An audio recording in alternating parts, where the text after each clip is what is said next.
asalaamu calaykum waraxmatullaahi wabarakaatuhu walaalayaal ku soo dhowaada muuqaalkeennan oo aan ku soo qaadan doonno ilaaliyayaasha rasuulka sala allahu calayhi wasalam ilaaliyayaasha waxaa looga jeedaa waa qofka bodyguardka ama waardiyaha ah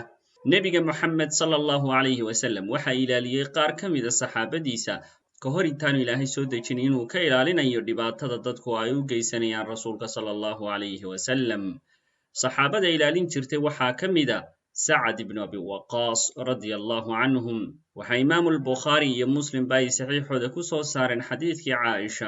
caaishana waxa ay tidhi habeen ayuu nebigu sala allahu calayhi wasalam soo jeeday markaasuu wuxuu yidhi haddii nin wanaagsan oo saxaabadayda ka mida ii ilaalin lahaa caawa markaasaan maqalnay sanqadha hubka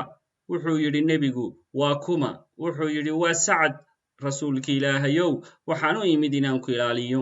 waanu seexda rasuulki ilaahay sala allahu calayhi wasalam ilaa aan ka maqalnay khuuradiisii waxaa kaloo ka mid ahaa saxaabadii nebiga ilaalisay sala allahu calayhi wasalam saxaabiga sacad ibnu mucaad ilaahay raalliha ka ahaadee wuxuu ilaaliyey nebiga sala allahu calayhi wasalam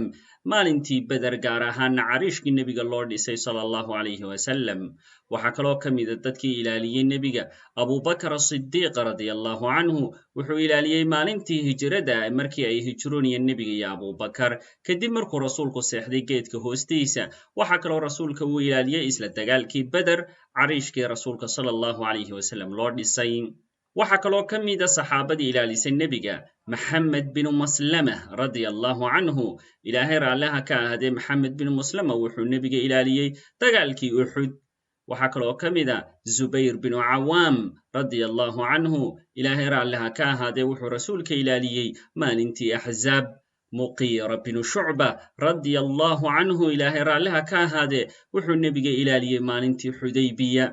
abu ayub alansaariy ilaahay raalliha ka ahaadee wuxuu rasuulka ilaahay ilaaliyey habeenkii nebigu la aqalgalay xaaskiisii safiya bintu xuy ibn alakhdab anas ibnu abi marthad alghanawi wuxuu rasuulka ilaahay u ilaaliyey habeenkii xunayn ee nebigu u dagaalka la galay qabiilkii reer bani hawaasin nebiga ilaahay sala allahu calayhi wasalam waa la ilaalin jiray ilaa ay ka soo degta aayaddan wallahu yacsimuka min annaas ilaahay baa kaa ilaalinaya dadka markii ay soo degtay aayaddan ayuu nebigu saxaabadiisii kala diray isagoo leh dadow iska taga waxa ay ilaalinaya ilaaha sharafta iyo sarraynta iska lehe